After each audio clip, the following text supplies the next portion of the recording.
You know, I've heard some pretty heinous cases throughout my time as a true crime fan, but the case of Lacey Fletcher just might take the cake as the very worst. Truly, what you're about to hear is extremely disturbing. Lacey Fletcher might not have been a victim of outright homicidal violence, but still, she was murdered all the same. Now, let me just address a few things before we get started. I apologize if you find any of my videos to be lacking in detail. Based on the length of their runtime, I assumed it was obvious that I was going for more of a broad overview than a minute examination. That being said, I do make use of legitimate sources and try to include all of the pertinent details that I can. As I mentioned before, I am currently homeless, so I'm doing my very best. Next, to those who love to comment that you find my voice super annoying, don't watch. Simple as that. And as always, for the visuals of this video, I will be utilizing active missing people's posters. Of course, these don't have anything at all to do with the case that I'll be currently discussing, but it's my mission to get as many eyes upon them as possible. So, if you have any information concerning the people shown, please contact the relevant details provided. And who knows, maybe together we can help bring someone home one day. Wouldn't that be great?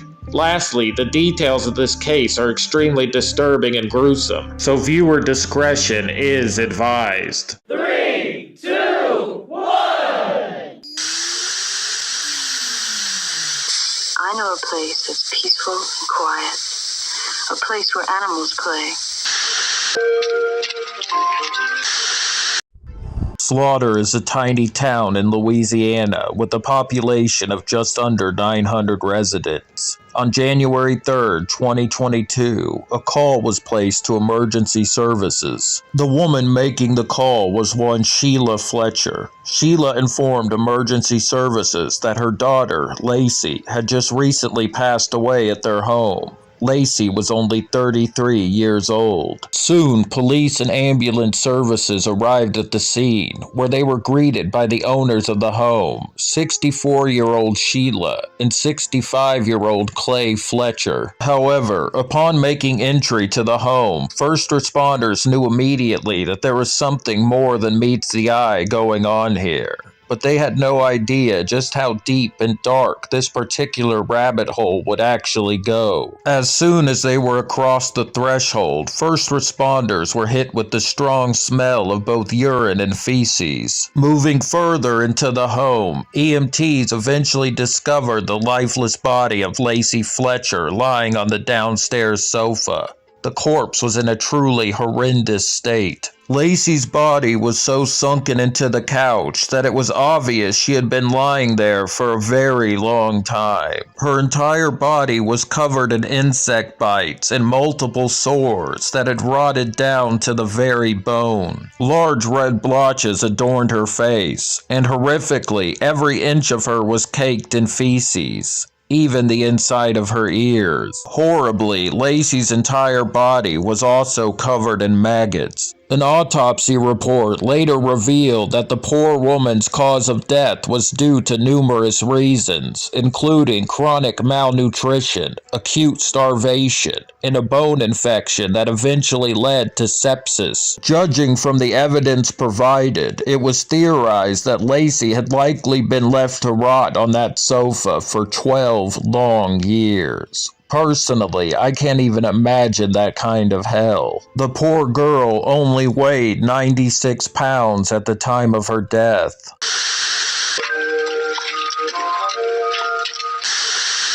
Some sources would later report that Lacey was suffering from a rare neurological disorder known as locked-in syndrome. This condition causes a person to become paralyzed as all voluntary muscles except for the eyes cease to work. However, some sources claim that this diagnosis is false, but what is certain is that Lacey suffered from anxiety and severe autism. Following the discovery of the body, the parents were taken in and questioned by the authorities, who wanted to know exactly how Lacey had come to be in such a horrid state.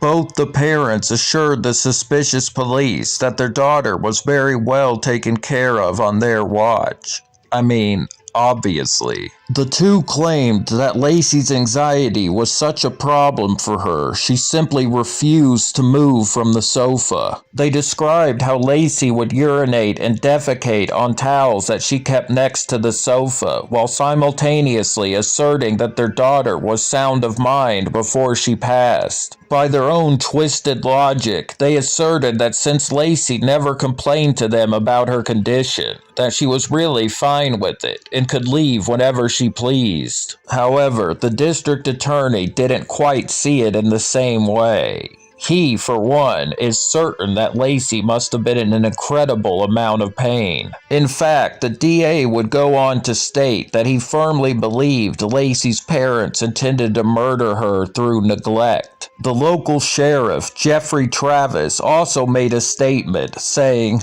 "I have been the sheriff here for 6 years, and I have seen a lot of things happen. But this is by far the worst." Thus, it came as no surprise to anyone that on April 2nd of the year 2022, both Clay and Sheila were taken into custody. Be extra careful, okay? Now, these two weren't the backwards hicks that you might have been picturing. In fact, both parents were well-respected members of society. Sheila, in particular, was involved in local politics and even worked in law enforcement at one point. Clay, on the other hand, worked for a non-profit charity. Both had more than enough resources to provide adequate care for their daughter. Once the case had hit the local news, various neighbors came forward to say that they hadn't seen a single sign of Lacey for at least 15 years. Her parents claim that around the age of 14, Lacey's autism accelerated to the point where she required homeschooling. Medical records later revealed that Lacey did not have a primary care physician. In 2010, the parents went to the doctor alone. They were looking for advice on what to do about their daughter, saying that Lacey was becoming a recluse, never wanting to leave the living room sofa. The doctor advised them to bring Lacey to the hospital immediately. However, she was never admitted and no treatment was provided. During the months of April and May, the couple were brought before a grand jury.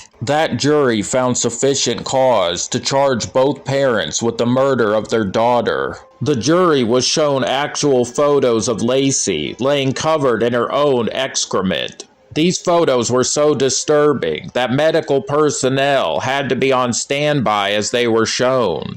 In the end, on the day of May 2nd, 2022, the couple were charged with second-degree murder. Sickeningly, however, the couple were released to await trial after posting $300,000 bond each. Infuriatingly, the couple's lawyer was able to get the charges against them tossed out due to a technicality. However, maybe there is a God, because luckily, on June 19th, the couple were charged again.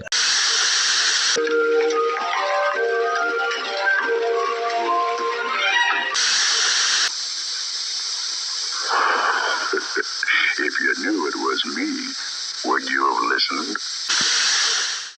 I don't know about you guys, but I feel like I might need a shower after that one. I know that for a lot of us, true crime can be a guilty pleasure, but it's important to always keep in mind that these are real people, real lives ruined and lost. And so, my mission in bringing you these extremely disturbing cases isn't just to entertain, but to inform. And on that note, if anyone has any information concerning the missing people shown in this video, please contact the details provided. That was definitely a shorter one, but I hope you enjoyed it anyway. And so, until next time, stay tuned and subscribe to Cancel Happiness.